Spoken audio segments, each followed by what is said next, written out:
Good morning.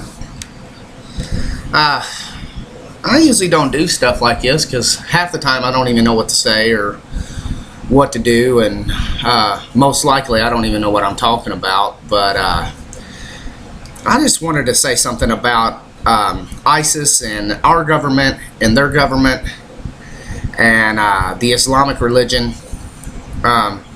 For starters, ISIS is a bunch of pussies. Anybody can strap on a bomb, make a bomb, place it on their chest, walk into a crowd full of people and pull the pin. I mean, that's fucking easy.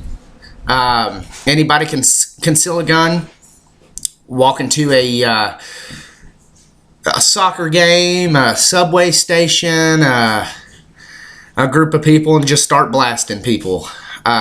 People who do things like that are pussies.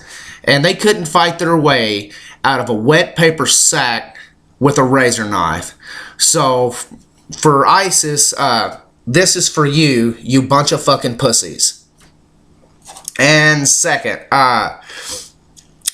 you know what pisses me off about ISIS? The situation with terrorism, ISIS, whatever the hell you want to call it, jihadist, homegrown terrorist, is the way that the government goes about fighting it, or so they say they're fighting it, or investigating it, or whatnot. First off, it almost seems like that the government is so scared about racially profiling, or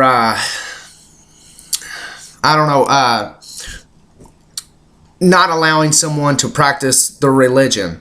If you think about it, they're allowing the Islams to practice the Islamic religion, and everybody knows, from France to Britain to US to Bosnia, everywhere, that terrorism is in fact linked to the Islamic beliefs. So allowing people to practice this religion is allowing terrorism in itself.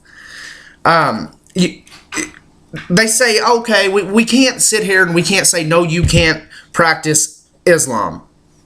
Okay? Well, by doing that, by allowing Islam in the US or France, or in places where Islamic religion is not really a practice religion, is taking away one thing from the people around the areas that are not Islamic. That's taking away their insurance of life and safety. So therefore, the government's allowing one thing when it comes to our constitutional rights, but they're almost denying us the insurance of life and safety.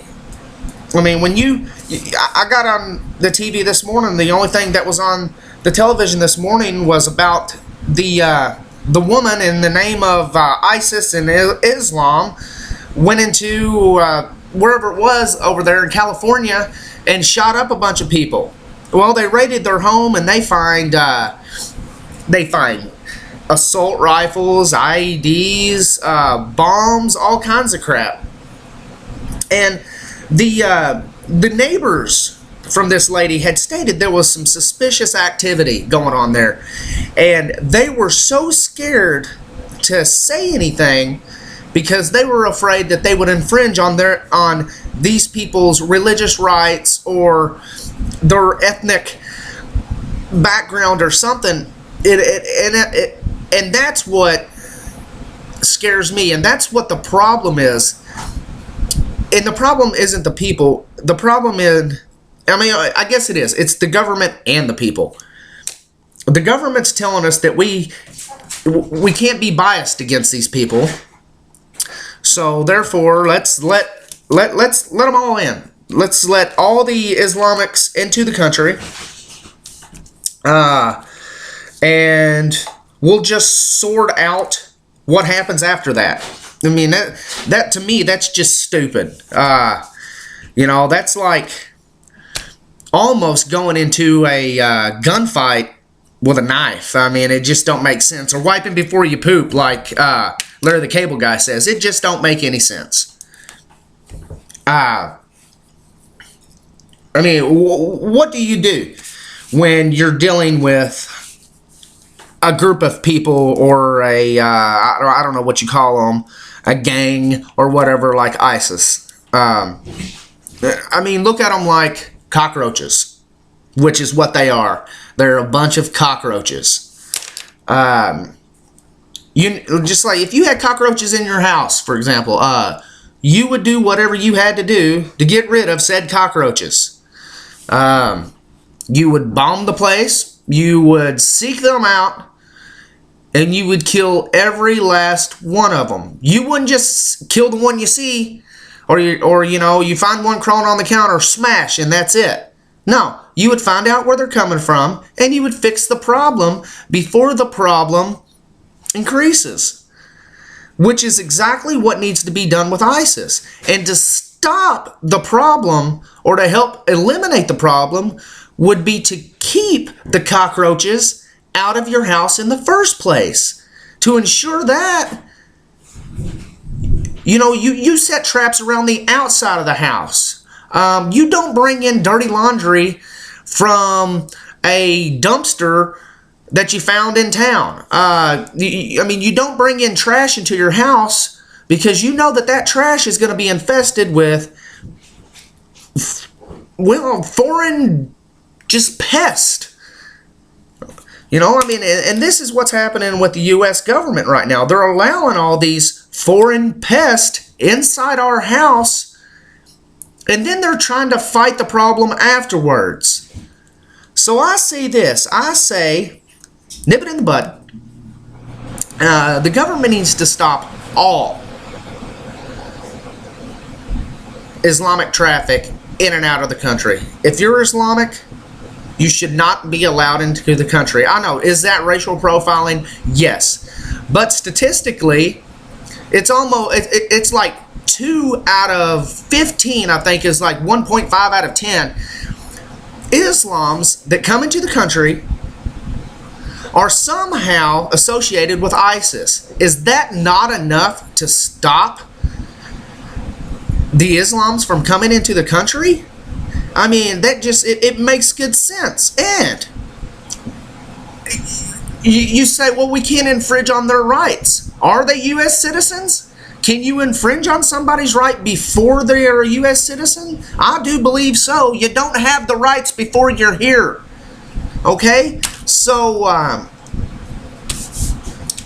it's bullshit.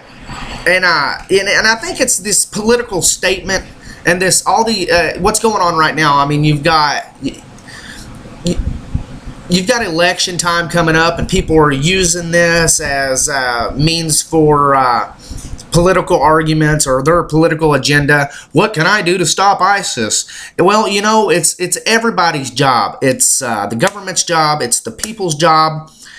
I mean, even in the Declaration of Independence, it says that governments are instituted among men. And they derive their powers from the constant of the governed. That whenever any form of government becomes destructive of these ends, it is the right of the people to abolish it. That being said, that means that the people, we elect the government. We say we trust the government to do what they're supposed to be doing. And when they don't do what they're supposed to be doing, therefore, we should take it in our own hands. The people should take it in our own hands to abolish the destructive nature of either the government or things that are destructing the government. So, I mean, my thing is like I said earlier, it was the neighbors of the lady who just did the terrorist act here a few days ago in California, if there is any sort of suspicious activity when it comes to someone with Islamic background, report it to the authorities immediately. Don't sit back and wait for a crisis to happen. I mean, if you sit back and wait, it might be your family that goes, or that's in the line of fire next time. It may be your neighbor. It may be, your sons, your daughters, your church. Okay? Just don't sit back and wait for something drastic to happen. Well, I'm signing off right now because now all I'm doing is rambling. But, good night. Or good morning. See you tomorrow, maybe.